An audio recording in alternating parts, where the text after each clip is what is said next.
1 साल हो गया, लेकिन लोगों की उम्मीद अब तक नहीं टूटी है। सच्चाई को झुठलाना चाहते हैं।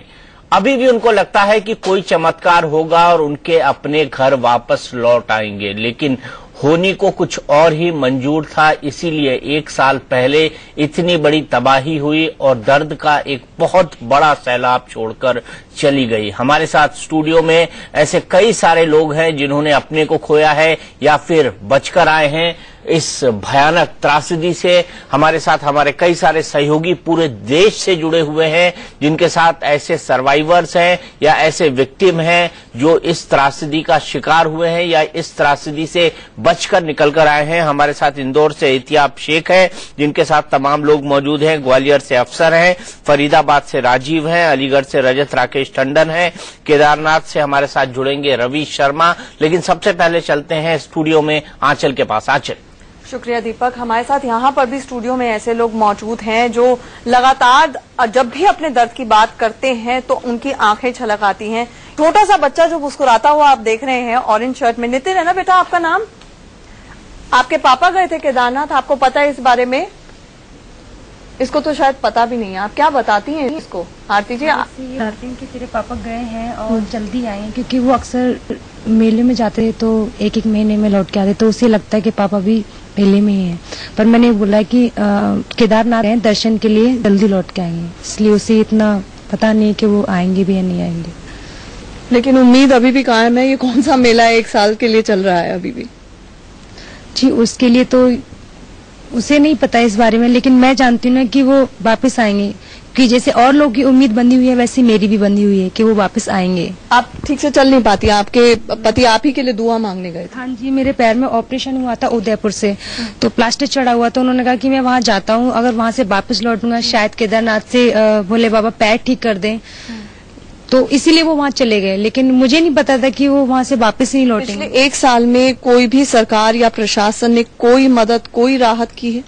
किसी ने भी एक पैसे की, एक दाने की हेल्प नहीं की। जब मैं 1 साल से लगातार भटक रही हूँ कि मेरी मदद कीजिए, हाथ जोड़ रही हूँ, मेरे पास पैसा नहीं है, फिर भी मैं लोगों से मदद मांग के एक पैसा किराए में खर्च करती हूँ। सुबह तक शाम तक बिठाते हैं, 2-2 दिन कहते हैं आप कल आना परसों आना, लेकिन इतने दिनों में अभी तक मेरे लिए कुछ नहीं किया। मैं नोएडा में आती हूँ मदद के लिए, कोठियों में 10-10, 15, 20-20 रुपए लेके इकट्ठा करती, जिससे मैं अपना घर का अभी तक 1 साल गुजारा है। लेकिन अभी 3-4 महीने से मकान का किराया नहीं दिया। मकान मालिक रोज आते कि किराया दो।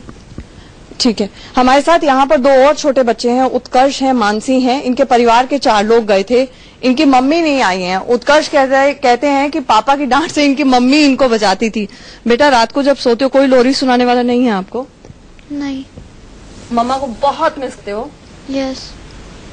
क्या लगता है मम्मा वापस आ जाएंगी? चमत्कार होगा, मिरेकल होगा, जिस तरह से आपकी किताबों में होता है, फिल्मों में होता है, अचानक कई बार बहुत महीनों बाद अचानक से जिसको ढूंढ रहे हो मिल जाता है? मेरी मम्मा जरूर आएंगे, कुछ भी हो जाए पर आएंगे जरूर। मानसी?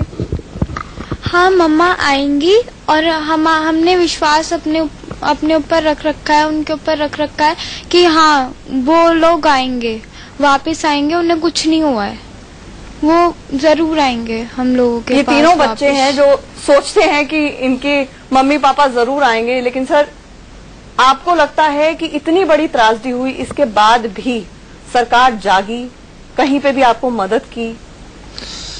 नहीं, सरकार का तो जागने का सवाल ही नहीं है। उसमें तो जरा भी शर्म नाम की चीज है ही नहीं सरकार के अंदर। सरकार में जितने भी नेता बैठे हुए हैं, किसी ने भी पूरी संवेदना से काम ही नहीं किया है। आपको क्यों लगता है ऐसा? आपको क्यों लगता है ऐसा कि संवेदना से काम नहीं हुआ? जी मुझे इसलिए लगता है क्योंकि वहां पर केदारनाथ में जिस समय मौसम की भविष्यवाणी हुई थी, उस वक्त भी यात्रा नहीं रोकी गई। अगर उस वक्त यात्रा रोक दी जाती तो आज इतने परिवार बर्बाद हुए हैं, वो सब बर्बाद होने से बच जाते हैं, और सब गवर्नमेंट को बहुत ही ज्यादा गवर्नमेंट का धन्यवाद करते। एक तो ये बात है। दूसरी बात यह है कि जब आपदा हो गई, आपदा होने के बावजूद भी गवर्नमेंट बहुत देर से जागी, और जो रेस्क्यू जो ऑपरेशन किया गया, उस रेस्क्यू ऑपरेशन में केवल एक सेना को छोड़ करके और एनडीआरएफ के लोग थे, उनको छोड़ करके किसी ने भी ढंग से वहाँ काम नहीं किया सरकार। उसके बाद तो वीआईपी दौरे कर रहे थे ना बड़े बड़े लोग, सियासतदान जितने भी हैं।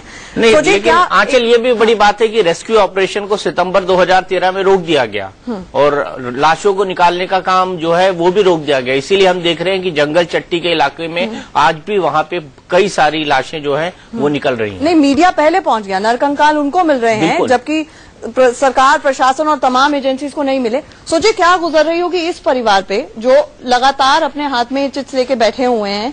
12 लोग गए थे और सिर्फ एक लौट कर आया। जी, इसमें मेरे परिवार के, मेरी सिस्टर, मेरा ब्रदर, मम्मी, मेरी नानी, मामी, मामी की बेटी, बुआ, फूफा, मेरी एक फ्रेंड, उसकी मम्मी और एक मेरी नेबर, इतने सारे लोग गए थे। ये जब हादसे के वक्त में केदारनाथ सुबह, उसी दिन 17 तारीख की सुबह दर्शन करके आए थे और अपने रूम में आए थे धर्मशाला में, और सुबह भी बात हुई तो बोले अभी बस हम दर्शन करके आए और निकलने वाले हैं यहाँ से। उसके थोड़े ही कुछ ही मिनट बाद अचानक से बिल्डिंग हिली और सभी लोग बह गए पानी में। मेरे फादर को याद है कि जब वो बह रहे थे उनके ऊपर से मलबा निकला, फिर वो बेहोश हो गए। उनको करीब 5-6 घंटे बाद जब होश में आए तो एक वहां पर राजकीय अस्पताल की बिल्डिंग के रूम में वो ट्रैप्ड हो गए थे, जिसके दरवाजे तक मलबा भर गया था और उसके ऊपर वो थे और एक उसी में एक घोड़ा भी ट्रैप हो गया था। फिर बाई चांस की बात है, जिन पंडित जी ने उनकी पूजा कराई थी वो वहां से बाहर निकले तो उन्होंने जो रोशनदान था उससे उनको देखा, आवाज दी तो वो उनको एक बोतल पानी और एक कंबल दे गए कहीं से। तो रात उन्होंने किसी तरह से वहां पर गुजारी। उनको कोई सुध नहीं, कोई जानकारी नहीं कि उनको बाकी 11 लोग कहाँ गए। उनको इतना याद है कि वो एक कमरे में थे, अचानक से बिल्डिंग जोर से हिली और गिर गई और सभी लोग बह गए। फिर उसके बाद में जब उन्हें होश आया तो दूसरे दिन वो पंडित जी उन्हें निकालने नहीं आए और फिर कुछ और लोग वहां से निकले, उन्होंने तोड़कर उनको निकाला। फिर मुझे उन्होंने वहां से 18 तारीख को फोन किया और मैं 20 तारीख को गुप्तकाशी पहुंच गया था उनको लेने। जब मैं वहां पहुंचा वहां पर कुछ भी अरेंजमेंट नहीं था, हमें टीवी पर दिखाया जा रहा था वहां सारे अरेंजमेंट्स हैं। और इनफैक्ट जब मैं यहाँ से फोन कर रहा था रुद्रप्रयाग डीएम ऑफिस वगैरह, वो लोग मुझे लगातार बता रहे थे कि ऐसा कुछ हुआ ही नहीं है। उनको खुद पता नहीं था उनकी ऐसा कुछ भी हुआ है। वो मुझे लगातार बोल रहे थे कि कुछ भी नहीं हुआ है, सारे लोग बच गए हैं, सब लोग मंदिर में चले गए थे, कुछ लोग गौरी गांव में चले गए थे। लेकिन जब मैं वहां पहुंचा वहां पर बहुत ही बुरा हाल था। एक 8 बाई 8 फीट का टेंट लगा रखा था गुप्तकाशी में और जिसके नीचे सैकड़ों लोग थे। वहां पर एक मरहम पट्टी करने वाला भी कोई नहीं था। मेरे फादर खुद बहुत ज्यादा इंजर्ड हुए थे और उनको एक अच्छे भले होटल वाले ने वहीं गुप्तकाशी में अपने घर में रखा था और पूरा उनकी सेवा की। इससे भी जो खास तौर से ये जो बात पॉइंट आउट कर रहे हैं दीपक, हमारे पास जितने लोग सुबह जुड़े, जितनी कहानियां हमने बात की, उनका यही कहना है कि एक आपदा हुई, उसमें कोई आपदा हुई, नेचुरल डिजास्टर था, लेकिन उसके बाद सरकार का जो मैकेनिज्म होना चाहिए था, जो रिलीफ एंड रेस्क्यू ऑपरेशन होना चाहिए था, वो नहीं उसमें बड़ी देरी हुई, उसमें बहुत देरी हुई सर। बल्कि आरटीआई से पता चला कि उनके पास कोई भी जो रिलीफ ऑपरेशन के लिए जो एसओपीज होते हैं वो तैयार तक नहीं है और आज तक उत्तराखंड सरकार के पास तैयार और उनके पास कोई मैकेनिज्म भी नहीं था जिससे वो रेस्क्यू और रिलीफ कर सके। उनके पास ना कोई टीम्स थी, इसीलिए एनडीआरएफ को दौड़ाया गया, इसीलिए सेना को दौड़ाया गया।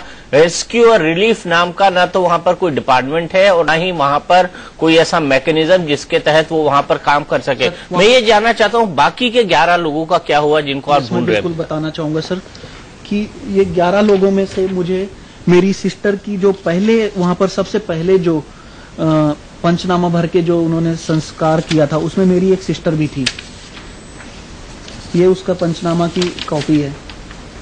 इसको मैंने ये कान के बाली से पहचाना।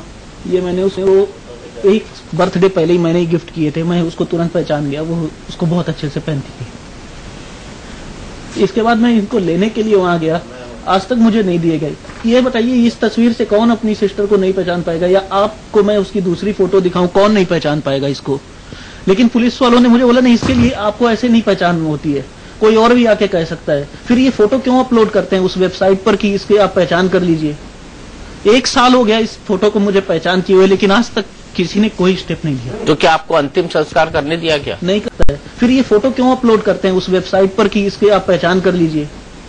1 साल हो गया इस फोटो को मुझे पहचान किए हुए, लेकिन आज तक किसी ने कोई स्टेप नहीं लिया। तो क्या आपको अंतिम संस्कार करने दिया गया? नहीं करने दिया गया, वो पहले ही उन्होंने कर दिया था, उसके बाद में फोटो अपलोड की गई थी। और एक चीज और है, ये सर फोटो, इसका अंतिम संस्कार हुआ है वहां पर 26 तारीख को ये पंचनामा भरा गया है, 26 जून को, जबकि उसी के साथ में जो पंचनामा जिन बॉडीज का किया गया है उनकी कोई पहचान नहीं सकता है कि वो बॉडी इतनी ज्यादा डैमेज हो चुकी है। मैंने यहाँ पर लोकल डॉक्टर से पूछा कि आपको क्या लगता है कितना पुराना है, वहां पर अदर फोटोज से कंपेयर करके बताइए कितना पुराना ये बॉडी है। तो उन्होंने बताया कि ये बॉडी ज्यादा से ज्यादा 3 या 4 दिन पुरानी है। इसका मतलब ये 22-23 तारीख तक अलाइव थी, इसलिए इसकी बॉडी डिकम्पोज नहीं हुई, बाकी लोगों की बॉडी डिकम्पोज हो गई। ये जो रेस्क्यू ऑपरेशन था इसको बीच में रोक दिया गया, सबको रेस्क्यू नहीं किया गया, पब्लिक को वहां जाने नहीं दिया गया वेरीफाई करने के लिए लोग हैं कि नहीं है। तो बहुत से लोग शायद इसी वजह से वो कह रहे हैं कि नरकंकाल जो मिल रहे हैं वो सर मैं वहीं पर था, वहां पर लोग, बहुत से लोग भूख से मरे, ठंड से मरे, लोग भूख और ठंड से मरे, जिनको कोई भी लेने के लिए नहीं है। इसके अलावा मैं डीएनए सैंपल्स की बात की गई, मैंने डीएनए टेस्ट भी कराया, डीएनए टेस्ट कराया, आज तक किसी की रिपोर्ट नहीं आई, जबकि मुझे बताया गया था क्योंकि ये केस, इसमें सारे के साथ मेरे डीएनए की रिपोर्ट मैचिंग नहीं कराई जानी, सिर्फ इसी पर्टिकुलर केस के साथ मेरे डीएनए की मैचिंग कराई जानी है, तो इसमें 1 हफ्ते में आ जाएगा। आज तक किसी को नहीं पता है। वहां पर हेल्पलाइन नंबर्स दिए गए थे, हम हेल्पलाइन नंबर्स पर जब फोन करते थे सिर्फ एक नंबर से दूसरा, दूसरे से तीसरा, कम से कम 25-30 नंबर हमें मिलते थे। और अंत में एक पुलिस वाला बेचारा रोने लग गया, बोला हम आपकी पीड़ा समझते हैं, मुझे ये नहीं समझ में आता इन अफसरों ने मेरा नंबर क्यों दिया है। आप ये समझ लीजिए कि एक जो मल्टीनेशनल कंपनी होती है जो उसका गेट पे एक दरबान खड़ा होता है, मेरी औकात इस पुलिस डिपार्टमेंट में वो है। बोला कि एक भी ऑफिसर, कोई भी इंफॉर्मेशन नहीं मिल पाई हमें उस हेल्पलाइन नंबर पे, सिर्फ वो हेल्पलाइन नंबर टीवी पर दिखाने के लिए दिए गए थे कि ये देख लीजिए, हाँ हमने हेल्पलाइन चालू कर दी है, लेकिन हेल्पलाइन पे इंफॉर्मेशन एक पर्सन की नहीं थी। इसके अलावा मैं और भी कुछ चीजों की तरफ ध्यान आकर्षित करना चाहता हूँ। ये तो केस था कि जो पहचान हुई उसके ऊपर कुछ नहीं किया गवर्नमेंट ने। इसके अलावा मेरा ब्रदर ये, इसको डोईवाला से 21 जून के दिन कुछ लोगों ने सोनप्रयाग में लंगर लगाया था, इसको अपने हाथों से लंगर खिलाया। वो जो लोग जब नीचे आए, मैं ऋषिकेश में उनसे मिला, उन्होंने बोला हाँ इसको हमने लंगर खिलाया, 2 बार खाया। इसने नीले कलर की जीन्स पहनी हुई थी, फोल्ड करके, ये गर्दन टेढ़ी करके चलता है और ये सबसे मिंगल नहीं होता है, सबसे अलग जाके बैठ करके खाया। 2 बार खाना खिलाया, उन्होंने बिल्कुल कॉन्फिडेंट थे। फिर इसके बाद मैं सोनप्रयाग गया, तो वहां पर जिस पुलिस वाले की ड्यूटी थी उसने बताया हाँ ये लड़का, 11 लोगों की मैंने ये फोटो दिखाई, इसमें से उन्होंने सिर्फ इस लड़के की फोटो पे हाथ रख के बोला ये लड़का मैंने बचाया है। मैं वहां से, बहुत से लोग इतना ट्रॉमा से गुजरे थे कि वो हक्के बक्के रह गए होंगे एक इस तरह की त्रासदी को देखकर, और उनको समझ में नहीं आ रहा होगा कि वो कहाँ पे हैं, कैसे हैं, उनको कोई साइकोलॉजिकल ट्रीटमेंट नहीं। मैं बताता हूँ कहाँ पर फॉल्ट हुआ है। वो केदार, फिर वहां पर मुझे 2 आर्मी वाले भी मिले, उन्होंने भी बताया कि इसको हाँ देखा है, लेकिन ये मुझे कहीं पर मिला नहीं। लोग, पुलिस से मैं बात करने गया, उन्होंने बोला कि हो सकता है धोखा हुआ हो। मैंने मानवाधिकार आयोग में केस किया था और उस व्यक्ति ने मेरे साथ जाकर के वहां गवाही दी। जिसको भरोसा अपने आप पर नहीं होगा वो कभी जाकर के कोर्ट में झूठी गवाही नहीं देगा। बिल्कुल बिल्कुल बिल्कुल। इसके अलावा और एक चीज और है सर, ये एकमात्र अकेला केस नहीं है मेरा इस विश्वास इसलिए भी है, ये फोटो है श्रीमती गीता स्वर्णकार जी की, इनके बेटे मिस्टर विनीत सोनी जो जयपुर यूनिवर्सिटी में प्रोफेसर हैं, इनको भी बचाया गया। उन्होंने इन दोनों सैनिकों से जाकर बात की है रुद्रप्रयाग में, उन्होंने कहा हमने इनको फ्रूटी पिलाई थी, इनको बचाने के बाद सोनप्रयाग में इनको रेस्क्यू किया गया है, ये लेकिन आज तक नहीं पहुंची है। बहुत से लोग अभी तक डिस्प्लेस्ड हैं, बहुत से लोगों को दूसरे परिवार वालों ने जो देश भर से आए थे बचाया, जिनका कुछ नहीं पता चला।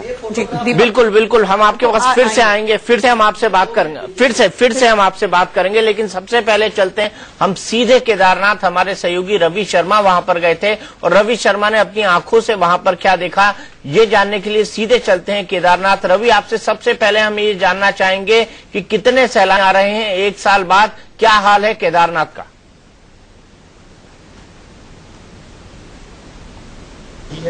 और श्रद्धालु कितने आ रहे हैं? देखिए, जहां तक बात है यहाँ पर श्रद्धालुओं की, उससे पहले मैं आपको बताना चाहूंगा कि केदारनाथ मंदिर अब भी पहले की तरह यहाँ पर जगमगाता हुआ खड़ा है। काफी रात हो गई है, यहाँ पर आरती खत्म हो चुकी है, श्रद्धालु जा चुके हैं, लेकिन श्रद्धालु आ तो रहे हैं, अभी भी श्रद्धा अभी भी बाकी है और बाबा के चरणों में मत्था टेकने के लिए बहुत दूर दूर से लोगों को हमने यहाँ पर आते देखा, हमने उनसे बात की है, लेकिन जो तादाद है वो बहुत ज्यादा घट गई है।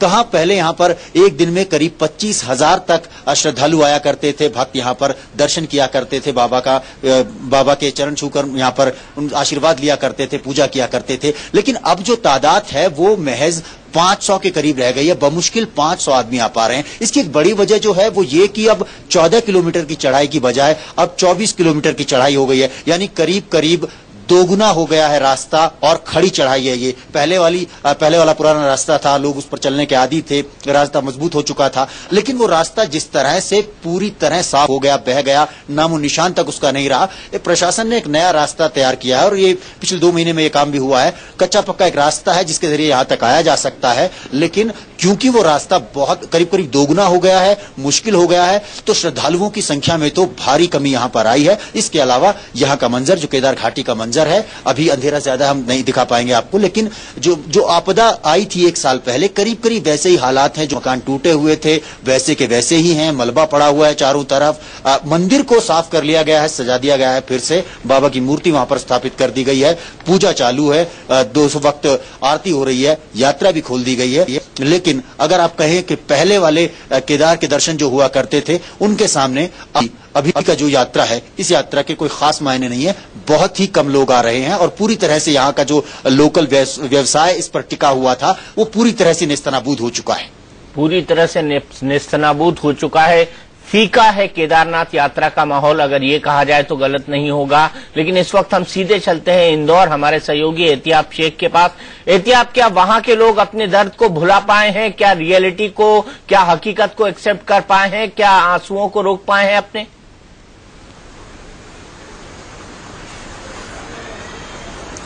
दीपक, 1 साल का अरसा बीत चुका है, लेकिन जख्म अभी भी ताजे हैं। जहां तक आस की बात की जाती है तो आस अभी भी बाकी है। मैं इस वक्त जोशी परिवार के साथ में मौजूद हूं। इस परिवार के साथ में तकरीबन 13 लोग गए थे, 13 में से कोई भी लौट कर नहीं आया। ईश्वर भाई, 1 साल का अरसा बीत चुका है, क्या उम्मीद बाकी है अभी भी? आंसुओं में कोई कमी हुई है? किस तरीके से आप ये 1 साल आपने निकाला है? 1 साल निकालना बहुत मुश्किल था और एक एक पल जी रहे हैं जैसे तैसे, और बाकी बहुत मुश्किल रहा ये साल निकालना। एक शब्द नहीं है इसके लिए मेरे पास बोलने के लिए, और ढूंढने का भी काफी प्रयास करा, माँ बाप बेटी तीनों को।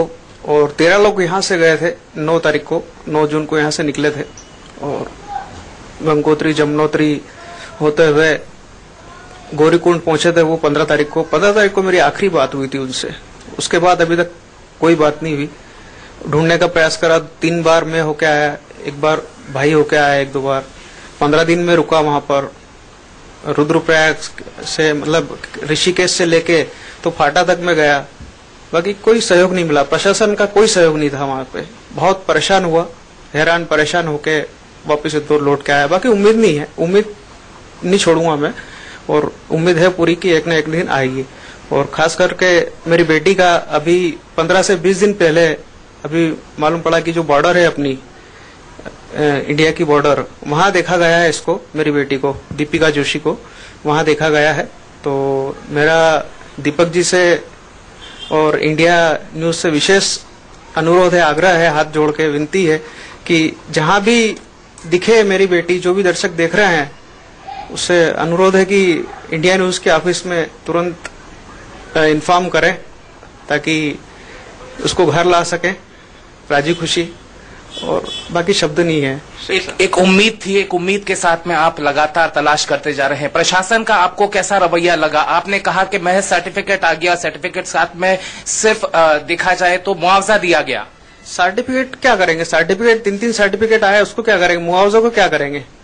उस समय प्रशासन ने सहयोग नहीं दिया, पहले भी सहयोग नहीं दिया, अभी भी सहयोग नहीं करे, उसको क्या करेंगे? सर्टिफिकेट को जो लॉस हुआ है हमें, उसका प्रशासन तो भरपाई नहीं कर सकता ना, उसको क्या करेंगे?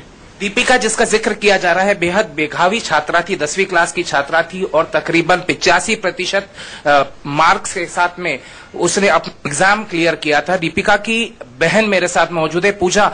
उम्मीदें अब भी बाकी हैं, आंसू जरूर हैं, लेकिन कोशिशें आपकी तरफ से है। अभी आपने जिक्र किया था आप खुद जाना चाहती हैं ढूंढने। हाँ, मैं खुद जाना चाहती हूँ और उम्मीद तो है, बहुत है। और मैं शिवराज अंकल से यही कहना चाहती हूँ, वो मामा कहते हैं अपने आप को, तो वो अपनी भांजी को कहीं से भी ढूंढ के ले आए। बस उनसे यही रिक्वेस्ट है। मोदी जी आपसे भी मैं यही कहना चाहती हूँ कि मेरी बहन को ढूंढ के ले आए बस, और होप तो हमेशा रहेगी हमें। जोशी जी, 13 लोग साथ में गए थे, पूरा परिवार साथ में गया था, कोशिशें आपने की थी, आपको कुछ मैसेजेस आते हैं, कई बार आपके साथ में उम्मीदें जागती हैं, फिर वो उम्मीदें ठंडी पड़ जाती हैं, तो ये कवायद चलती जा रही है लगातार। तो आप इसमें अब क्या चाह रहे हैं, किस तरीके से आप चाहते हैं कि आप अपने बिछड़ों से मिल सकें? बिल्कुल 1 साल से यही हो रहा है। कभी खबर मिलती है कि वहाँ देखे गए हैं, कभी बोलते कि वहाँ देखे गए हैं, कभी बोलते कि ऋषिकेश में देखे गए, कभी रुद्रप्रयाग में देखे गए। बाकी होप तो नहीं छोड़ेंगे, नहीं, बिल्कुल उम्मीद पूरी है और इसके लिए प्रयास भी करे हमने। जहां से कुछ खबर आती है तो हम दौड़ के चले जाते हैं, जैसे भी कोई इन्फॉर्मेशन आती है तो सब सारे सर्चिंग करना चालू कर देते हैं। बाकी प्रशासन की बात करें, पर प्रशासन बिल्कुल कोई सहयोग नहीं है, कोई सहयोग नहीं है बिल्कुल कहीं से। जोशी परिवार की तरफ से एक चीज बताई जाती है कि इंदौर के राजबाड़ा से लेकर केदारनाथ तक जितने भी पहाड़ आते हैं, शायद उन सभी पहाड़ों की तलाश वो कर चुके हैं, सभी रास्तों की वो तलाश कर चुके हैं। मैं सीधे इस परिवार की महिलाओं के साथ में भी सीधे रूबरू होना चाहूंगा कि वो महिलाएं दरअसल में किस तरीके से, आप लोगों की क्या उम्मीदें हैं और किस तरीके से आप सरकार से अब उम्मीदें रख रहे हैं? सरकार से तो यही उम्मीद है कि हमारे मम्मी जी, बाबूजी और मेरी लड़की जल्दी से ढूंढ के लाए बस। तो एहतियात हमें बता रहे थे कि किस तरीके से उम्मीद पर दुनिया कायम है जोशी परिवार की। सुन के आंखों में आंसू आ जाते हैं, क्योंकि जिस तरीके से 1 साल में राजबाड़ा के पहाड़ों से लेकर ऋषिकेश और जोशी मठ के पहाड़ों तक और उत्तरकाशी और गुप्तकाशी के पहाड़ों तक खोजा गया है, उन्होंने अपनी बेटी को, ये दिखाता है कि उस परिवार का आखिरकार जज्बा क्या है। आपके साथ क्या हुआ था वहां पर, आप कैसे बचकर आए? प्रकृति का चमत्कार ही कहेंगे कि हम 15 तारीख को रात को दर्शन करके और सुबह पूरी रात 15 तारीख से ही बरसात शुरू हो चुकी थी, जबरदस्त बरसात थी। हमने सुबह वापसी पैदल शुरू किया और आते आते रास्ते में बारिश का पानी का बहाव इतना तेज था कि कुछ लोग उसमें भी बहने को थे, लेकिन हमने जितनी सामर्थ्य थी एक आध को बचाने की भी कोशिश की, लेकिन जब आफत इतनी थी तो अपनी जान की पहले होती है बचाने की। तो जैसे तैसे करके हम रामबाड़ा पहुंच गए। रामबाड़ा में ये आलम था कि नीचे से आने वाले लोग भी वहां पे जमाव होना शुरू हुआ और ऊपर से वापसी आने वालों का भी जमाव शुरू हुआ, और वहां पे हम 7 लोग थे अपने ग्रुप में, तो हम भी तितर बितर हो गए। वहां कहीं सर छुपाने को जगह नहीं थी।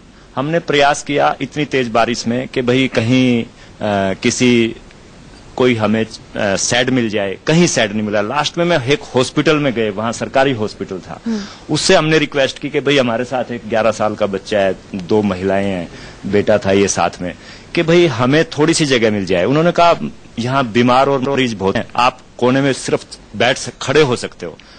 वहां जगह नहीं मिली, होटल में गए, कहीं हमें सर छिपाने की जगह नहीं मिली। लास्ट में एक दुकान जो त्रिपाल से बनी हुई थी, उसमें हम सैकड़ों लोग इकट्ठा हो गए, और खच्चर वाले अलग से, खच्चर अलग। वहां पे कम से कम 7-8 हजार आदमी उस समय रहा होगा। बीच में हमने उलाव भी लगवा दिए उससे कह के, औरतें एक तरफ सिकने लगी, हम एक तरफ, क्योंकि बरसात का ये आलम था, ठंडी इतनी ज्यादा थी, सब कुछ गिला था। लास्ट में ये हुआ कि जो उस दुकान का मालिक था उसने अपना बैग समेटा। 17 को सैलाब आया तब भी आप रामबाड़ा में हम थे, बिल्कुल रामबाड़ा, हम 15 से 20 तक रामबाड़ा में रहे हैं, और रामबाड़ा बिल्कुल तबाह हुआ है। वो सारी तबाही हमारे पीठ पीछे हुई है, कुछ जो तबाही है वहां से देखी है। हमें परमात्मा की कृपा कहें या पीछे आप सब जो लोग हमारे रिश्तेदार, संबंधी, मित्र, उनकी अच्छी शुभ भावनाएं कहें कि हमें परमात्मा की कृपा से ना ऊपर भागे ना पीछे भागे, हमने सीधी चढ़ाई पहाड़ पे शुरू कर दी। और पहाड़ पे जब हम लगभग ऊपर वाला रास्ता हमें दिखा, वहां कुछ खच्चर वालों ने हमें निकाल के अंदर किया, तो नीचे देखा जहां डबल स्टोरी होटल था, हॉस्पिटल था, सब तबाह, क्योंकि एटलीस्ट 100-150 फीट पानी आया है, कुछ नहीं बचा। लास्ट में ये हुआ कि वहां पे कम से कम 200 खच्चर होंगे, 5-6 हजार लोग था, कोई नहीं बचा। सिर्फ हम 200-250 लोग जो पहाड़ पे भाग के चढ़े हैं वो बचे हुए थे। लेकिन आपके पास पहली रेस्क्यू टीम कब आई? गर्ग साहब को भी बोलना। हमारे पास किसी तरह का सरकारी स्तर पे वहां पे कुछ नहीं था। इस इस एपिसोड को हम 3 चरण में देख सकते हैं। पहला, लेकिन आपके पास पहली रेस्क्यू टीम कब आई? गर्ग साहब को भी बोलना। हमारे पास किसी तरह का सरकारी स्तर पे वहां पे कुछ नहीं था। इस एपिसोड को हम 3 चरण में देख सकते हैं। पहला कि क्या जिसमें कम से कम 50,000 आदमी, ये दुनिया की सबसे बड़ी ट्रेजेडी है। अगर मानवीय त्रासदी अगर ये है तो ये दुनिया की सबसे बड़ी ट्रेजेडी है। इतनी बड़ी ट्रेजेडी पूरे इतिहास में किसी दुनिया में नहीं। सरकारी आंकड़ा 4,200 का है। मेरे सामने अगर एक, आपके सामने कितने लोग मैं सरकार को या आप लोगों के माध्यम से एक बताना चाहता हूं, 14 किलोमीटर का रास्ता था। अगर हम उसको 3 मीटर का भी मान ले ऑन एन एवरेज, बीच में रामबाड़ा जैसी जगह भी थी, केदारनाथ भी था, गौरीकुंड भी था, वहां तो कम से कम 5-5, 4-4 हजार लोग थे। अगर हम ट्रैक जिस पे खच्चर भी चल रहे थे, आदमी भी चल रहे थे, 2x2 का भी अगर एक आदमी माने तो 1.25 लाख आदमी बैठता है उस रास्ते पे। बिल्कुल, लेकिन आश्चर्य की बात है आंचल की 556 शव भी ढूंढे जा चुके थे। सरकारी आंकड़ा कहता है 556 शव भी ढूंढे जा चुके थे। गर्ग साहब, शवों के बीच में रहे हैं। हमारे सामने जो शव थे, लोगों ने जान बचाने के लिए पहाड़ों पे गए, इधर उधर चढ़े, वो किसी सरकार ने नहीं निकाले। सर वहाँ 150 दुकानें थी। आप 40-50 आदमी भी एक दुकान में लगाओ तो तकरीबन 7-8 हजार बंदे थे वहाँ उन दुकानों में। 2-2 होटल भी थे, 3-4 धर्मशालाएं भी थी। लोग तो 10,000 से ऊपर था रामबाड़ा में। सिर्फ रामबाड़ा में 10,000 से ऊपर लोग थे। 4,000 रजिस्टर्ड खच्चर है। एक खच्चर जिंदा दिखा दो, एक मुझे वहां का जो खच्चर वाला था वो दिखा दो। उनकी तो कोई गिनती नहीं है, उनका तो कोई सर्वाइवर बचा ही नहीं। अच्छा सर, वहाँ 250-300 बंदों में से 101 बंदे तो ठंड और उसमें गए हैं, जो लोग आपके साथ थे। भूख के हम 5 रात सोए नहीं है, वृक्ष के ऊपर टंगे। आपके पास पहली रेस्क्यू टीम, पहली बार खाने का पैकेट, पहली बार पानी की बोतल कब आई? मैडम 18 तारीख को आया हमारे पास। उन्होंने हमारे हम ट्रैक पे और हेलीकॉप्टर के जरिए आपको लोकेट किया गया? हेलीकॉप्टर के जरिए हमारे वो दिया हुआ है उन्होंने, पर उन्होंने कुछ इलेक्ट्रिक तारे थी। 19 को पहली बार नहीं, 18 को ऐसा। हाँ, 18 को पहली दफा हमारे पास पानी भी आया। पानी तो टूट गया, उन्होंने पेटियां की पेटियां फेंकी। बिस्कुट जरूर आए हमारे पास 18 पानी में तो नहीं खड़े थे। बाकी लोग वहाँ ठंड से बहुत गए। नींद से और भूख से और भय से, दूसरे की स्मेल से। अच्छा, जब धूप निकल आई तो उसके बाद तो जो स्मेल फैली है डेड बॉडीज की, क्योंकि वो हमारे पास 300 गज का टोटल एरिया था और वहाँ पे डेड बॉडी होंगी 100 के लगभग तो जरूर होंगी, 100 से कम नहीं होगी। बिल्कुल। तो इस वक्त हम सीधे चलते हैं अलीगढ़, हमारे सहयोगी वहां पर मौजूद है, रजत राकेश टंडन। रजत, क्या वहां के लोगों में भी अभी उम्मीद बाकी है कि उनके अपने उनको मिलेंगे? बिल्कुल दीपक जी, सिक्के के 2 पहलू होते हैं, ये हमने सुना था। दर्द के भी 2 पहलू होते हैं। आज हमने जब इन लोगों से बात करी तब हमें समझ में आया, एक दर्द वो है जिन्होंने अपनों को खोया है, दूसरा दर्द वो है जो अभी भी आंखें बिछाए बैठा है और इंतजार कर रहा है कि शायद उनका अपना वापस आ जाए। यहाँ कुछ लोग मेरे साथ बैठे हुए हैं, सबके हाथ में तस्वीर है, सब लोग तस्वीर लेके बैठे हुए हैं। आप देख सकते हैं लोग दूर दूर से आए हैं अलीगढ़ में। मैं इस समय मौजूद हूँ। शुरुआत करूंगा आपसे। क्या शुभ नाम हुआ आपका? वीरेंद्र शर्मा। मम्मी। क्या अब तक आपको ये कुछ जानकारी मिली है, क्या हुआ? कुछ भी जानकारी नहीं मिली है हमें।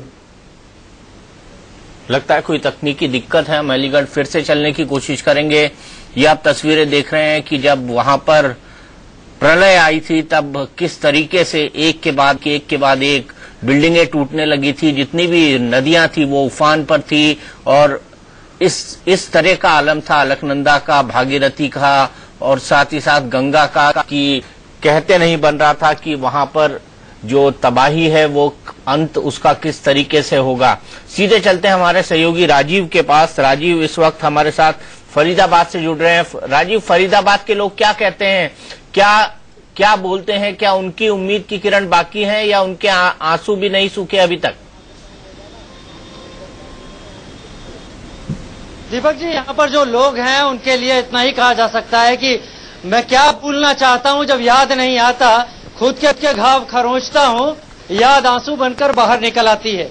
यहाँ जो लोग बैठे हुए हैं वो भी उसी जिंदगी को जी रहे हैं, समझ नहीं पा रहे हैं कि सैलाब के जरिए केदार ने अपने आंसू झलकाए या फिर केदार ने अपना गुस्सा झलकाया। 70 लोग यहाँ से गए थे दीपक जी, उसमें से 38 लोग वापस लौट के आए। ये सब वही लोग हैं, ये सब उन्हीं के रिश्तेदार हैं। यहाँ पर वो दर्द लिए लोग बैठे हैं और प्रशासन से यहाँ पर हरियाणा के एक मंत्री जी भी हैं, हमारे श्रम मंत्री शिवचरण लाल शर्मा, उनसे जानना चाहेंगे उन्होंने क्या किया है। पहले लोगों से दीपक जी पूछ लेते हैं, दर्द कितना है, गहरा कितना है और अब तक उसका असर क्या है। मिथिलेश जी। हाँ जी। अपने पति के साथ आप गई थी, क्या हुआ? पता ही नहीं चला, वो दर्शन करने गए थे, हम नीचे रह गए थे, तो हम तो 3.5 फुट नीचे जमीन में थे, वहां से ही बच के आ गए। साल कैसे बीता उनके बगैर? मरे ही नहीं है बस, हमारी तो चिता को अग्नि देने वाला भी कोई नहीं है आगे पीछे। ये एक बेटी है, इसकी माँ दीपक जी वहीं पर हादसे में शिकार हो गई, लेकिन ये मानने को तैयार नहीं है। मेरी मम्मी जिंदा है, वापस आएंगी, मुझे विश्वास अपने भगवान पर। दीपक जी, आंसू की कोई परिभाषा नहीं होती, वो अपने में पूरी व्याकरण को समाये रहता है, लेकिन जब दर्द उसके साथ जुड़ता है तो हर किसी को हिला देता है। ये हमारे साथ बैठे हैं, ये भी अपने परिवार के लोगों को खो के आ गए हैं। क्या हुआ था वहाँ पर? वहाँ पे 15 तारीख को हम जब दर्शन करके 16 तारीख को उतरे तो हम रामबाड़ा तक आए, तो रामबाड़ा में हमें आगे पता लगा कि सारा रास्ता ध्वस्त हो गया है। उसके बाद हम जंगल चट्टे तक पहुंचे, हमारे साथ 10-15 आदमी थे, बाकी सारे लोगों। हालात कैसे थे वहाँ के? हालात बहुत खतरनाक थे, दर्द भरा सारा नजारा था वहाँ पर। लोग भूख प्यास के बगैर मर रहे थे, पानी में बह रहे थे। हम लोग 4 दिन जंगल में रहकर वापस आए, भूखे प्यासे रहे। दीपक जी, एक खास बात है, लोग भूख प्यास से मर रहे थे, ये बात हर जगह निकल के आ रही है। आपके पिताजी? हाँ, हमारे मम्मी पापा, ताऊ जी, ताई जी और 4 रिश्तेदार थे। टोटल 8 लोग हमारे फैमिली में से थे, जिनमें से कोई लोग वापस नहीं आए। ये जितने लोग बैठे हैं यहाँ, दीपक जी, आंचल, ये जितने लोग बैठे हैं, इन सबका कोई ना कोई गया हुआ है। 38 लोग आए। हमारे साथ प्रशासन की तरफ से यहाँ के मंत्री हैं, जो यहाँ से विधायक भी हैं, इन्होंने कहा था बहुत कुछ करेंगे। शिवचरण लाल शर्मा जी हैं, क्या किया आपने? उनके लिए जो गवर्नमेंट से जो मदद हो सकती थी ज्यादा से ज्यादा वो मैंने दिलवाई, लेकिन इनको जो गम हुआ उसका इलाज तो परमात्मा के पास भी नहीं है, किसी के पास भी नहीं है, जाने वाला तो वापस आया नहीं। सरकारें इतनी लाचार क्यों हो जाती है? शर्मा जी, आप श्रम मंत्री हैं, वहां पर व्यवस्था नहीं होती, इतने लोग जाते हैं घूमने के लिए। एक आप यहाँ आए हमारे बीच में, आपके साथ पुलिस की 2 जिप्सी हैं, कई जवान हैं, वहाँ लाखों लोग जाते हैं, वहाँ कुछ व्यवस्था नहीं होती? नहीं, ये व्यवस्था वाली बात नहीं है, गवर्नमेंट की कमजोरी नहीं थी। ये तो एक अचानक ही भूचाल सा आया, जैसे भूचाल आता है उसी तरीके से पानी आया पीछे से, और वो एकदम सबको बर्बाद करता हुआ निकल गया। अब शब्दों के बीच से हमें पढ़ना होगा दीपक, ये आंसू क्या कह रहे हैं और व्यवस्था में वहाँ कमी नहीं थी वो क्या कह रहा है। शासन अपनी बात रख रहा है, लेकिन आंसू अब भी वही बात दोहरा रहे हैं कि उन्हें इंतजार है, उन्हें इंतजार है और उन्हें इंतजार है। बिल्कुल, वाकई सही कहा। आंसुओं का न तो कोई व्याकरण होता है और न ही आंसुओं की कोई परिभाषा होती है। आंसू आंसू होते हैं और आंसुओं की इसी व्याकरण को समझने की कोशिश की हमारे सहयोगी राजीव शर्मा ने। आंचल,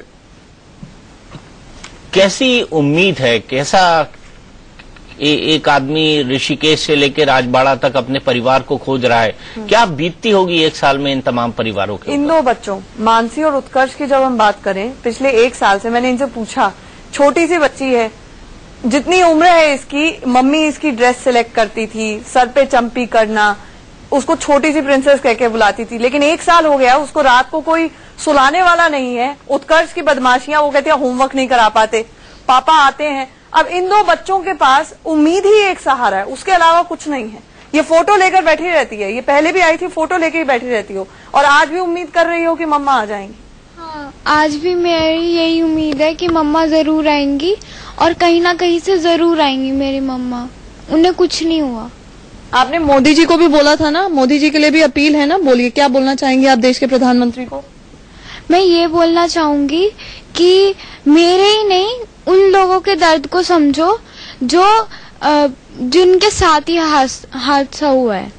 वो लोग कैसे तड़प रहे हैं, कैसे रो रहे हैं अपने लोगों के लिए, और प्लीज उनकी हेल्प करो, और मेरी भी, मेरी मम्मा और लोगों को ढूंढ के लाओ प्लीज। घर में खाना कौन बना के खिलाता है आपको? दीदी बना के खिलाती है। मम्मा के हाथ के खाना नहीं मिला 1 साल से? नहीं, मम्मा के हाथ का खाना नहीं मिला और मुझे मम्मा के हाथ का खाना बहुत पसंद था, पर 1 साल हो गया मम्मा के हाथ का खाना नहीं खाया। उत्कर्ष, मम्मा को बहुत मिस करते हो आप? मैं मम्मा को बहुत मिस करता हूँ। चलिए यहाँ चले फिर से चलते हैं हम अलीगढ़ में मौजूद हैं हमारे सहयोगी रजत राकेश टंडन। रजत, आप बात कर रहे थे वहां के लोगों से, क्या कह रहे हैं अब वो? देखिए दीपक जी, कहीं ना कहीं यहाँ जो लोग हैं उनके अंदर दर्द है। मिथिलेश शर्मा जो है माँ है, इन्हीं से बात कर रहे थे। उस समय तकनीकी कारण के कारण बात नहीं पूरी हो पा रही थी। हम ये तो नहीं कहते कि हम आपका दर्द बांट सकते हैं, हम ये भी नहीं कह सकते कि हम आपकी मदद कर सकते हैं, लेकिन कम से कम इतनी बात आपसे जरूर कर सकते हैं कि सरकार को और लोगों को ये सबक मिले कि आगे क्या होना चाहिए। क्या आपकी उम्मीद है अब? हमें तो इंतजार रहेगा, इंतजार रहेगा। क्या अब तक किसी से खोज खबर आपको मिली? क्या किसी अखबार में, मीडिया में, या किसी ने करके आपको बताया कि हाँ कहीं देखी गई है आपकी माँ? नहीं सर, कुछ भी नहीं पता चला अभी तक। जी हाँ। क्या आप दोबारा वहां गए? आपने किसी को भेजा वहां पर? जी हाँ, पापा जी 3 बार जा चुके हैं, लेकिन वहाँ पे अभी तक कुछ नहीं ऐसा कुछ मिला कि कुछ मालूम पड़े कि हाँ कुछ है वहाँ पे। 1 साल पूरे हो गए हैं। माँ से ज्यादा प्रेम एक बेटे के लिए कुछ नहीं होता है। तो बेटे होने के जरिए 1 साल पूरे हो रहे हैं, क्या आप दोबारा जाएंगे केदार? अब वहां रास्ते बन गए हैं, मौसम साफ है वहां पर, दोबारा लोगों से जान पहचान करने की कोशिश करेंगे। माँ जब आपकी जा रही थी, क्या आप साथ में गए थे उनके केदारनाथ? जी नहीं, केवल बस पे छोड़ने गया था उनको, वहीं पे उनसे 7 तारीख को आखिरी बार बात चेहरा देखा था उनका, उसके बाद कुछ नहीं हुआ। 14 तारीख को उनसे आखिरी बार बात हुई थी बस। 2013 तक इंतजार है, वो आवाज आपकी कान में गूंज रही होगी। तो ये दीपक जी आप देख सकते हैं, ये दर्द है एक बेटे का। अब आप इसको 2 तरीके से ले सकते हैं। जिन लोगों को, जिन परिजनों को उन्होंने वहां खोया, सामने खोते हुए देख लिया, वो बंद आंखों से उस चीज को 1 साल बाद दोहरा रहे हैं कि हाँ जो उनके अपने थे वो चले गए। उससे बड़ा दर्द वो है जो अभी भी सोच रहे हैं, इस ख्वाब में है कि शायद वो एक गंदा ख्वाब था और उनकी माँ घर वापस आ जाएंगी। और भी कुछ लोग हमारे साथ हैं, आपसे बात करूंगा। सोनवती देवी जी हैं, क्या कुछ जानकारी है इनके बारे में? सर अभी तक तो कोई जानकारी नहीं मिल पाई है और हम ये चाहते हैं कि मतलब इनका ये सर्टिफिकेट जो बटे हैं, अभी हमें सर्टिफिकेट भी नहीं मिला है। और डीएम साहब से हमारी बात हुई थी तो वो बोले कि अभी आपको गोदनामा वगैरह देना पड़ेगा, जब सर्टिफिकेट मिल पाएगा, नहीं तो अन्यथा नहीं मिल पाएगा सर। ये जो बार बार बात होती है सर्टिफिकेट्स की, डेथ सर्टिफिकेट्स की, बार बार बातें हो रही है कि लोगों को मुआवजा दिया जा रहा है, क्या कोई जिंदा और अपनों की कीमत सर्टिफिकेट और पैसों से हो सकती है? सर अब अभी तक तो जब हमारी माता जी नहीं आई हैं तो अब ये तो ईश्वर ही जानता है कि उनके साथ में क्या स्थिति बनी है। लेकिन अब ये है कि अगर हम सर्टिफिकेट मिलने से जो है कि कम से कम उनके जो अधूरे काम पड़े हैं उनको हम कर सकते हैं। जो हाँ नहीं होंगे, कुछ उन्होंने आपको बताया होगा जाने से पहले। अक्सर होता है, हम लोग आपस में बात करते हैं तो सोचते नहीं है कि 24 घंटे 48 घंटे बाद वो रहेगा या नहीं रहेगा। तो जी दीपक जी। रजत, हम इन लोगों के दर्द को समझ सकते हैं और बहुत अच्छी तरह से समझ सकते हैं कि किस तरीके से इन लोगों ने अपना 1 साल काटा होगा। दर्द है और दर्द ही दर्द है इस पूरे के पूरे 1 साल के भीतर। कुछ फैक्ट्स ऐसे हैं जो हमको भी परेशान करते हैं। सेना, वायुसेना, एनडीआरएफ, आईटीबीपी ने 1,10,000 से ज्यादा लोगों को सुरक्षित निकाला था।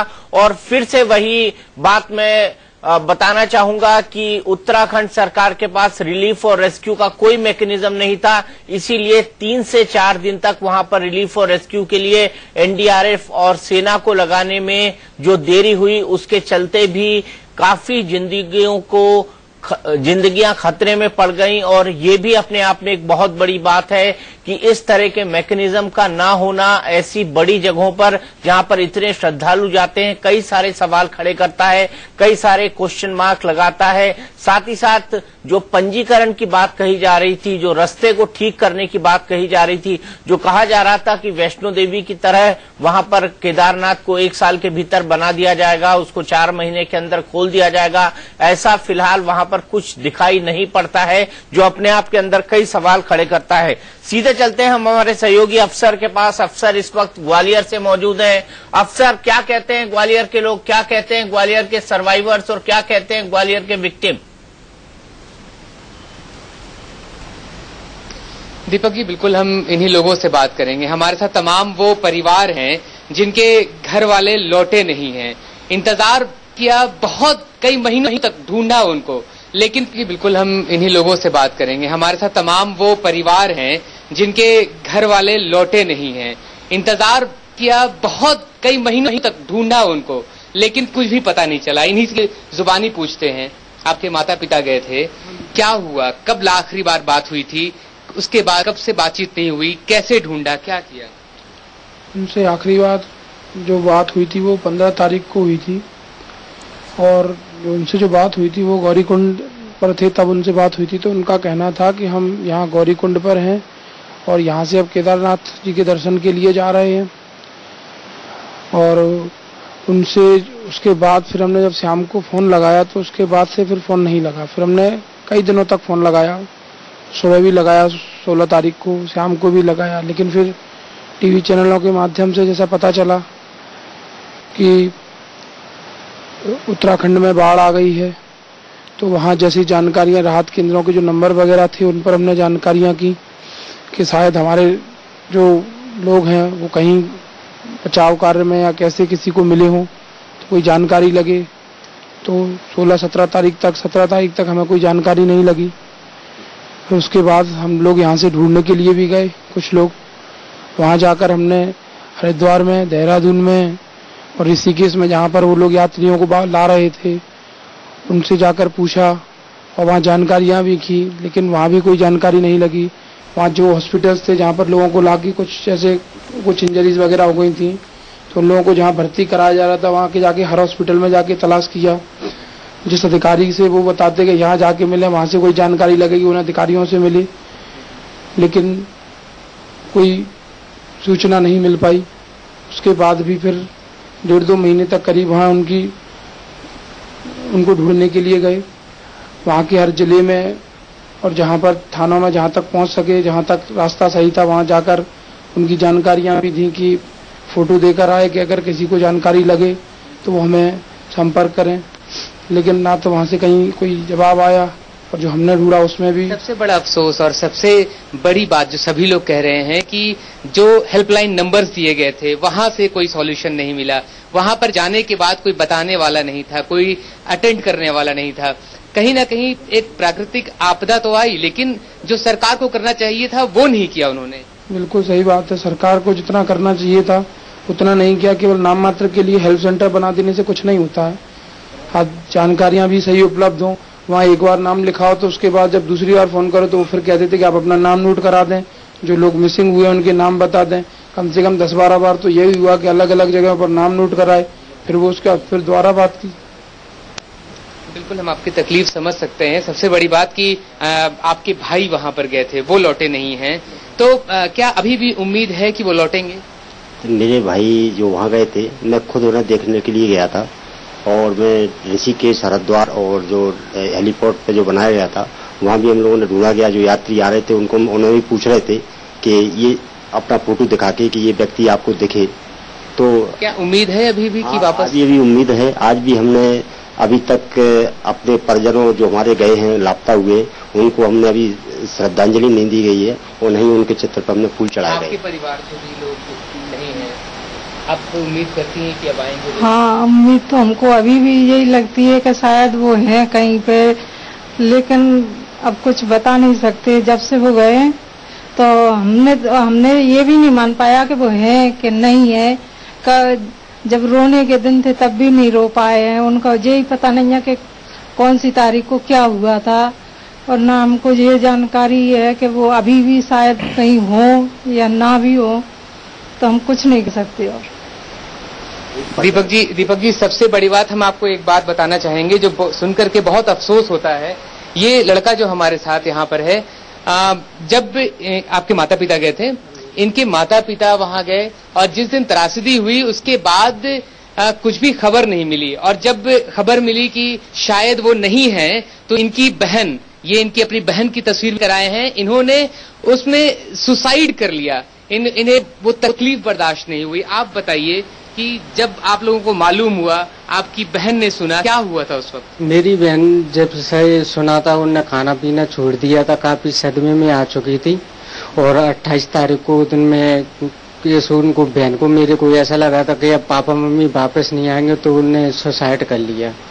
जब से पापा गए थे, जब से उनको 16 तारीख 15 तारीख से तो टीवी पे खबर सुनने लगी, वहाँ पे ऐसा हादसा हो गया है, जीव हो गया है, तब से उन्होंने खाना पीना किसी से कम बोलना चालना कम कर दिया था। हम उनको बहलाने के लिए ले जाते हैं।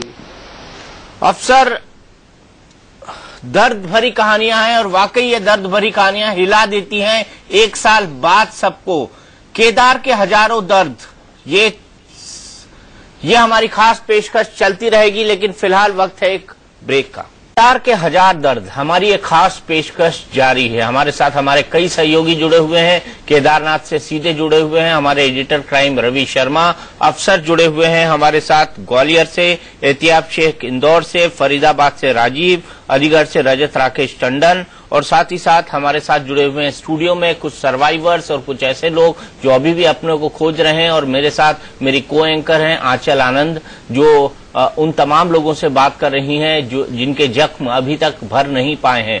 लेकिन सवाल यह है कि साल भर पहले क्या हुआ था, कैसे आई थी इतनी बड़ी त्रासदी, कैसे हो गया था इतना बड़ा इतनी बड़ी ह्यूमन ट्रेजेडी, जिसके चलते हमने देखा कि कई सारी जाने गई और कई सारों को बचाया नहीं जा सका। क्यों लोग आज भी अपनों को ढूंढ रहे हैं आंखों में आंसू लिए? क्या हुआ था 16 और 17 तारीख की रात? आइए सबसे पहले वो देख लेते हैं। 16 और 17 जून की तबाही के बाद केदार धाम की पूरी तस्वीर ही बदल गई।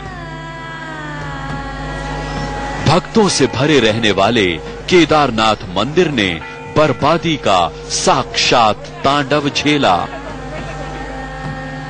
दर्द और बिछड़ने की हजारों कहानियों ने हिंदुस्तान को झकझोर कर रख दिया। तारीख 16 जून, वक्त शाम 6 बजे।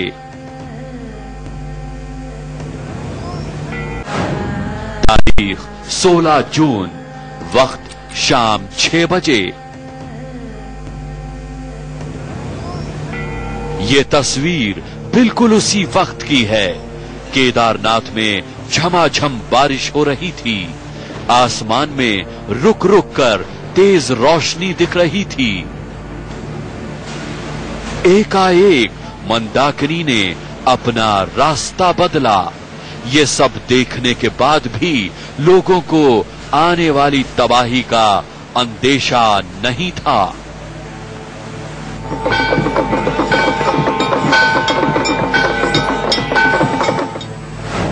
तारीख 16 जून, वक्त रात 8 बजे।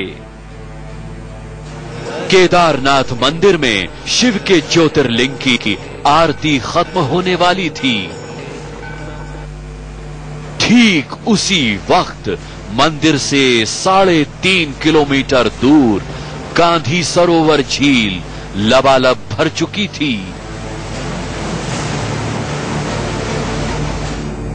केदारनाथ मंदिर के पीछे तबाही से 32 घंटे पहले इन पहाड़ों पर जमी बर्फ पिघल चुकी थी। जब बर्फ के पहाड़ पिघलते हैं तो क्या होता है, उसकी एक झलकी देखिए।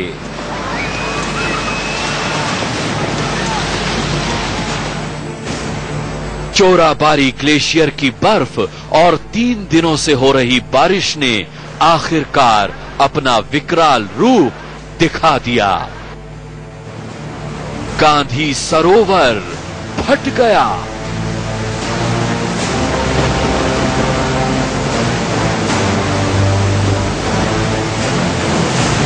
बारिश आई दिन में, थोड़े दिन में बारिश आई तो ऊपर से पत्थर गिरने शुरू हो गए। तब तो बारिश होगी नहीं, तब नदी से पानी आया, पूरा रामबड़ा गांव भर गया। श्रद्धालु अपनी आंखों से सैलाब को मंदिर की ओर बढ़ता देख रहे थे। इससे पहले कोई कुछ समझ पाता, पहाड़ जैसी ताकत और बिजली की रफ्तार वाला सैलाब आया। केदारनाथ धाम पर कोहराम मच चुका था।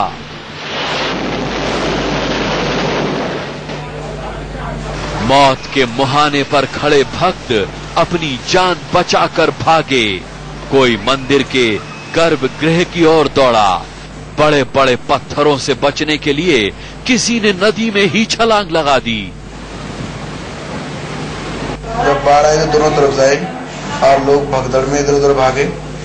जो मंदिर में गए तो कुछ सेफ थे और जो बाबा भैरवनाथ के मंदिर की तरफ गए जो हम लोग थे तो भैरवनाथ मंदिर की तरफ सेफ थे सब। और जो मंदिर की आड़ में थे मंदिर में भी मलमाया काफी, मंदिर में भी कैजुअलिटी हुई सारी। लोग मान चुके थे कि मौत तय है। 14 किलोमीटर लंबी केदार घाटी तबाह हो रही थी। इसी बीच एक चमत्कार हुआ। करीब 50 टन का ये पत्थर केदारनाथ मंदिर के ठीक पीछे आकर सट गया और मंदिर की तरफ तेज रफ्तार से आ रहा पानी 2 भागों में बट गया। पहले दिन तो पहली रात को तो उसने काफी नुकसान किया। इधर से आपका जो क्या कहते हैं सेवा सदन था, भारत सेवा सदन वगैरह, PWD के सारे इसने साफ कर दिए थे। केदारनाथ पूरी तरह से तबाह हो चुका था, लेकिन तबाही अभी बाकी थी। 17 तारीख की सुबह 6:55 पर एक और सैलाब आया और जो बचा था उसे भी उजाड़ कर अपने साथ ले गया। तो 16 और 17 को आया ये सैलाब, सब कुछ उजाड़ कर ले गया, पूरी की पूरी केदार घाटी को तबाह कर दिया। सीधे चलते हैं केदार घाटी, जहां पर मौजूद है हमारे सहयोगी रवि शर्मा, हमारे एडिटर क्राइम। रवि, क्या हालात है वहां पर और क्या दिख रहा है? क्या सरकार ने वहां पर कुछ किया है? हालात सामान्य होने में कितना वक्त लगेगा और क्या सरकार की नाकामियां वहां पर दिखाई पड़ रही हैं? क्या सरकार की नाकामियां हैं और कब तक स्थिति बदल पाएगी? देखिए, जाहिर तौर पर इसके लिए सरकार नाकाम है, लेकिन जब हमने यहाँ के लोगों से बात की और हमने अलग अलग लोगों से बात की, हमने पंडितों से बात की, हमने अधिकारियों से बात की, हमने आम लोगों से बात की, हमने यहाँ के गांव वालों से बात की, उन सबका ये कहना था कि एक हद तक सरकार इसके लिए जिम्मेदार है, क्योंकि जो पिछले सीएम थे बीते 8 महीने में उन्होंने कुछ भी नहीं किया झांका तक यहाँ पर, लेकिन जो बीते 2 महीने रहे हैं वो क्रांतिकारी परिवर्तन के रहे हैं। नए सीएम बने जब से यहाँ पर रावत साहब, उसके बाद से अचानक काम में भयानक तेजी आई है। सड़क जिसकी मैं बात कर रहा हूँ कि कच्चा पक्का रास्ता तैयार है, वो करीब करीब पूरी सड़क नई बना दी गई है। यहाँ तक पहुंचने के लिए एक नए रास्ते को निकाल दिया गया है जो कि करीब 10 किलोमीटर ज्यादा लंबा है पहले से। इसके अलावा मैं आपको बताना चाहूंगा कि अब जो यात्री हैं उनको जो गौरी कुंड तक भी बाकायदा सरकारी गाड़ियों में लेकर आया जाता है और उसके बाद उनको यहाँ पर जब वो पहुंचते हैं तो 2 वक्त उनके खाने का पूरा इंतजाम है। हालांकि रात को यहाँ पर सर्दी बहुत ज्यादा बढ़ जाती है, इस वक्त भी बहुत ज्यादा सर्दी है। मैं आपको बताना चाहूंगा यहाँ पर चारों तरफ असल में घिरी हुई है बर्फीले पहाड़ों से ये जगह, तो बहुत ठंड यहाँ पर बढ़ जाती है रात के वक्त में। तो ये एक बात है, इसकी वजह से यहाँ पर रात को कोई कैजुअलिटी ना हो जाए तो किसी को रुकने नहीं दिया जाता है यहाँ पर, किसी श्रद्धालु को। लेकिन अगर फिर भी कुछ श्रद्धालु देरी से यहाँ पर ऊपर चढ़ते हैं तो उनको रोक लिया जाता है। यहाँ पर टेंट लगाए गए हैं उनके लिए, 2 वक्त के खाने का इंतजाम किया गया है। प्रशासन के अधिकारी यहाँ पर मुस्तैद हैं, लेकिन हर शख्स ने अब तक जिससे भी हमने बात की उसने बात कही कि जो नए सीएम हैं रावत साहब, उनके बाद यहाँ पर बड़ा परिवर्तन आया है और अगर यही काम जो बीते 2 महीने में हुआ है बीते 1 साल में हुआ होता तो शायद यहाँ की तस्वीर बदल चुकी होती। तो शायद यहाँ की तस्वीर बदल चुकी होती।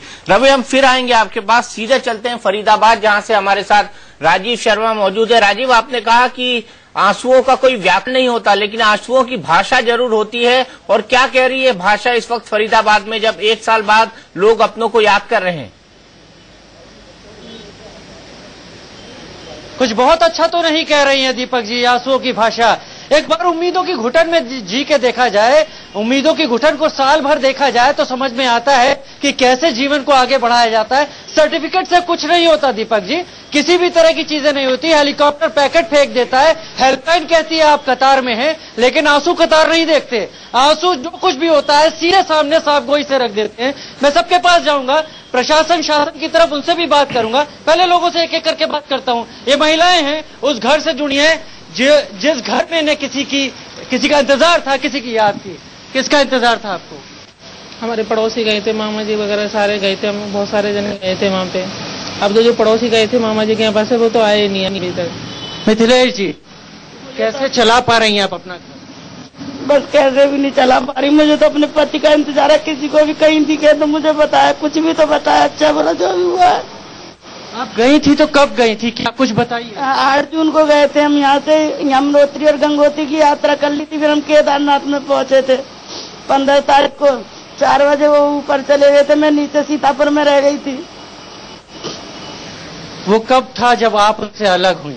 15 तारीख थी, 4 बजे शाम को, और 16 तारीख को 11 बजे तक आने के कह गए लौट के, कि मैं 16 तारीख को 11 बजे तक दिन में लौट के आ जाऊंगा। तो कहाँ कहाँ भटकती रही उनके लिए?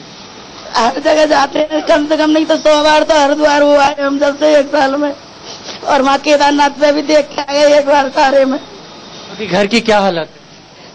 बस कुछ नहीं है, ना मरने में ना जीने में। एक दूसरे की लड़की रख रखी है अपने पास में हमने।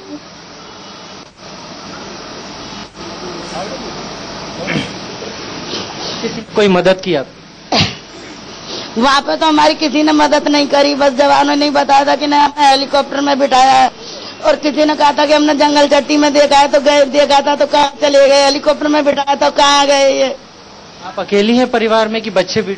मेरी एक बेटी है, उसकी शादी कर दी है मैंने, बस मैं अकेली हूँ, बेटा मेरे पास है नहीं। राजीव, इनसे ये पूछिए कि 15 तारीख को ये सीता तो सारी रात नींद नहीं आती, पूरा रात जगह जगह निकलता जी। इनसे ये पूछिए कि जब ये अलग हुई थी 15 तारीख को, तो ये केदारनाथ के दर्शन करने नहीं जाना चाहती थी, अलग क्यों हुई थी उनसे, किन कारणों से अलग हुई थी, और ये नीचे उतर के कैसे आई?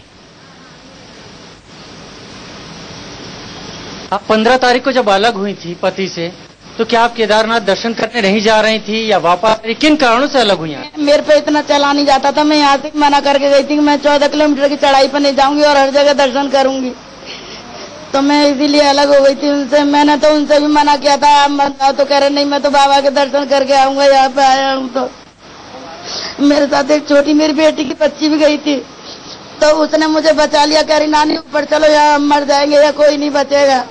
तो हम पहाड़ पर चढ़ के चले गए, बस 5 मिनट ही हुए थे कि पानी आ गया इतनी देर में। तो लोगों को देखा बहते हुए देखा, हमारी बसें सारी हमारी आंखों के आगे ही बह गई। एक बस में तो हमारी में 9 लोग थे हमारे, उनसे भी हमने कहा था ऊपर चलो, वो ऊपर आए नहीं थे हमारे साथ। इससे ज्यादा और क्या बता पाए दीपक जी यहाँ पर? इनके साथ के बाकी लोगों का क्या हुआ, कितने लोग इनके साथ गए थे, इनके साथ के बाकी लोगों का क्या हुआ? लड़की की बेटी को खाना खिलाया 3-4 दिन में, किसी ने कोई मदद नहीं की वहाँ पे। आपके साथ के बाकी लोग कहाँ गए, क्या हुआ उनका? वो सब ऊपर गए थे, कोई भी वापस नहीं आया हमारे लोगों में से। दीपक जी, जैसे मैंने पहले भी बताया कि यहाँ 70 लोग गए थे, 38 वापस आए, बाकी 32 वापस नहीं आ पाए, उनका अब तक इंतजार है। कैसे चल रहा है आपके घर का? बस कैसे भी नहीं चल रहा, ऐसे ही चल रहा है सब। बेटिया, तुम्हारे घर में क्या हालत है? हमारे घर में हम बता नहीं सकते, बस मम्मी के बगैर पूरा घर सूना सूना है। केवल मम्मी गई थी?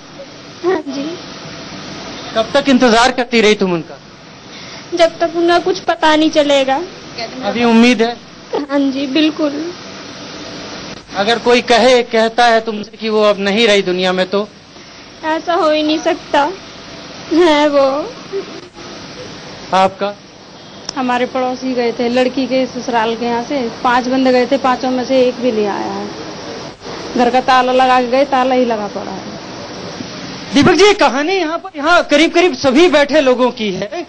जो लोग वापस नहीं लौट के आ पाए हैं, उनकी याद में आंसू अभी तक गिर रहे हैं। एक सवाल बस यहाँ पर हम लेना चाहेंगे, अभी हमारे साथ जो यहाँ श्रम मंत्री बैठे हुए हैं, क्या किया आपने? ये आंसू आप देख रहे हैं क्या?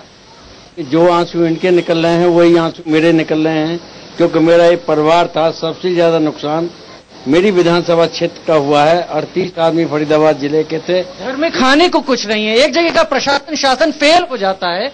आपके जगह के क्षेत्र के लोग हैं, इनके घर के लिए बड़े होने के नाते, मंत्री होने के नाते कुछ किया? हाँ, जो हमसे सरकार से हो सकता है, हमसे हो सकता है, हम पूरी सेवा कर रहे हैं। और जितनी इनको तकलीफ हो रही है उससे ज्यादा तकलीफ मुझे हो रही है। मंत्री जी जानना चाहूंगा जो हो सकता है वो क्या हो सकता है, वो क्या किया? पैसे देने की जो मदद हो सकती है की हम प्रशासन ने जो भी हम मदद कर सकते हैं पूरी की है। चलिए राजीव, दीपक जी जिसके पास जाऊंगा करीब करीब यही कहानी मिलेगी। चलिए राजीव, आपका बहुत बहुत शुक्रिया। आपने हम जितना कर सकते थे अपनी तरफ से लोगों का दुख दर्द बांटने की कोशिश कर रहे हैं। और सीधे चलते हैं हम जम्मू अनिल गुप्ता के पास। अनिल, आपकी जिंदगी का सबसे बड़ा रिग्रेट कि आपने अपने माँ बाप का 4 धाम यात्रा के लिए टिकट कटाया।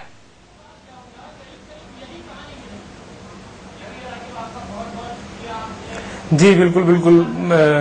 पहले तो जो प्लान था मेरे मामा जी का था, तो 8 तारीख को ये लोग यहाँ से गए थे, तो 15 तारीख को लास्ट मेरी फोन क्योंकि हमने दर्शन कर लिए हैं।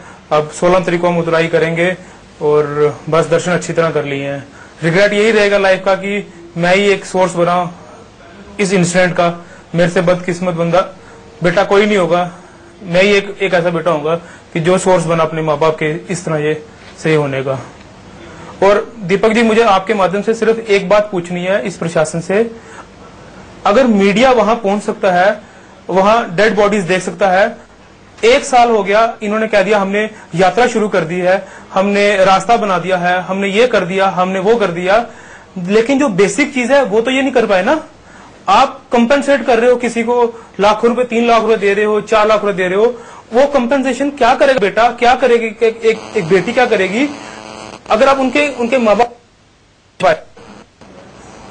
मेन बात तो ये है ना, आपने क्रीमेट अब जो बेसिक चीजें वो पूरी नहीं कर पाए हो और आप कह रहे हो कि हमने रास्ता बना दिया है, हमने चौपाट खोल दिया है, यात्रा शुरू कर दी है। ये एक दुख ये भी रहेगा कि सरकार ने कुछ नहीं किया, ना ही हमारी स्टेट गवर्नमेंट ने और ना ही वहां की उत्तराखंड गवर्नमेंट ने। बातें बहुत बड़ी बड़ी की हैं, लेकिन प्रैक्टिकली देखा जाए उन्होंने काम जो बेसिक चीज है, एक माँ बाप का क्रीमेशन करना, जब मेरे नहीं किसी के माँ बाप हों, डेथ हर एक की होनी है, डेथ मेरी होनी है, हर एक की डेथ होनी है, पर मेरी एक रिक्वेस्ट है भगवान जी से, ऐसा किसी के साथ ना करें, वो ऐसा किसी के साथ ना हो। वाकई कितना बड़ा दर्द होगा कि आप अपनों का अंतिम संस्कार भी ना कर पाएं, उनकी अंतिम क्रिया भी ना कर पाएं, उनकी अंतिम क्रिया में भागीदार भी ना बन पाएं।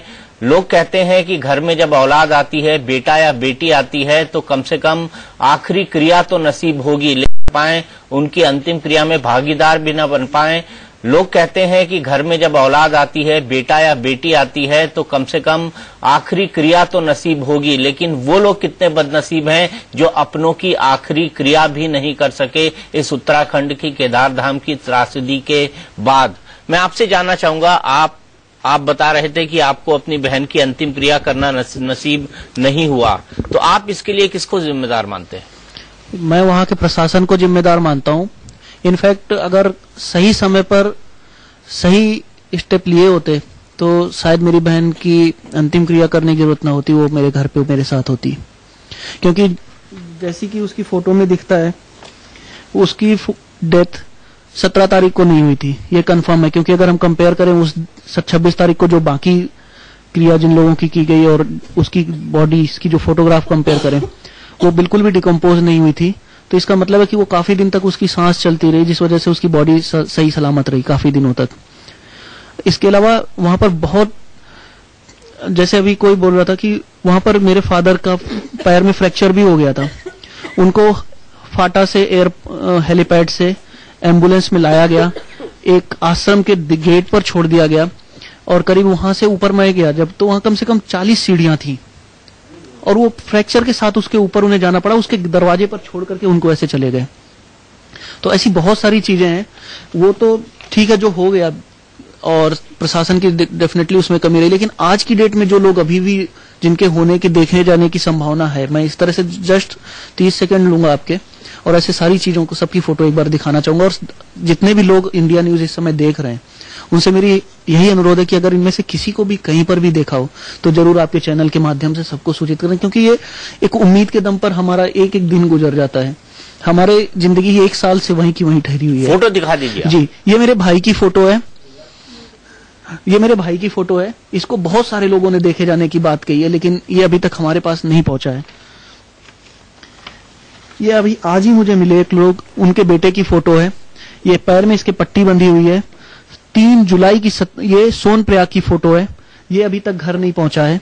ये उन्होंने पट्टी दिल्ली से ही कराकर भेजी थी। ये अभी तक घर नहीं पहुंचा। अगर किसी को इसके बारे में जानकारी मिले तो प्लीज इसको खबर करें। ये श्रीमती गीता स्वर्णकार की फोटो है। इनको सोनप्रयाग से रेस्क्यू किया जा रहा है। इनको इनके बेटे से मेरी बात हुई। वो इन दोनों ही सैनिकों से मिले हैं जाकर पर्सनली। उन्होंने बताया इनका ये नाम है और इनको हमने फ्रूटी पिलाई रेस्क्यू के बाद, लेकिन ये भी नहीं पहुंची हैं। ये फोटो है, इसमें देख लीजिए, ये जंगल चट्टी की एक फोटो और एक ये दूसरी इनकी और फोटो है। साफ तौर पर पहचाना जा सकता है कि दोनों व्यक्ति सेम है, कोई भी बता सकता है। लेकिन ये भी आज तक अपने घर नहीं पहुंचे, कहाँ है कोई पता नहीं है।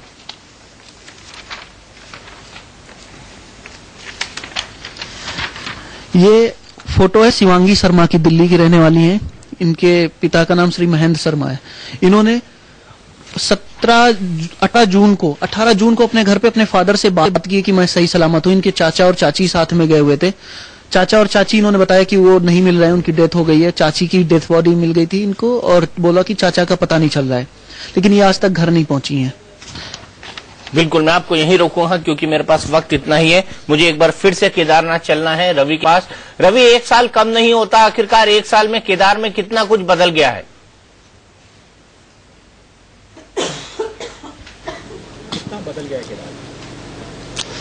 बिल्कुल बदल गया है। केदार अब बिल्कुल भी पहले जैसा नहीं रहा है। मैं आपको बता दूं कि जो श्रद्धालुओं का आने का तांता था, यहाँ पर बाजार लगा करता था, देर रात तक यहाँ पर रोशनी हुआ करती थी, चहल पहल रहती थी, सब खत्म हो चुकी है। आप देख रहे हैं अभी कुछ भी वक्त, बहुत ज्यादा वक्त नहीं हुआ है, लेकिन जिस तरह का यहाँ पर सन्नाटा वीराना छाया हुआ है उसकी तुलना ही नहीं की जा सकती है पहले के केदार धाम से। लेकिन ये भी सच है कि अगर हम 1 साल पहले लौटेंगे, आपदा के वक्त लौटेंगे और तब केदार धाम की हम बात करेंगे तो करीब करीब वैसा का वैसा ही है। यहाँ पर कुछ भी नहीं बदला है। जो मकान टूटे हुए थे वैसे ही टूटे पड़े हैं, मलबा पड़ा हुआ है। जो मंदिर क्षतिग्रस्त हुआ था वो हुआ ही हुआ है, अभी तक उसकी कोई व्यवस्था नहीं की गई है। और इसके पीछे जो बड़ी वजह है वो ये है कि असल में सरकार को ठीक से पता नहीं है, अभी तक तय ही नहीं हो पाया कि उन्हें करना क्या है।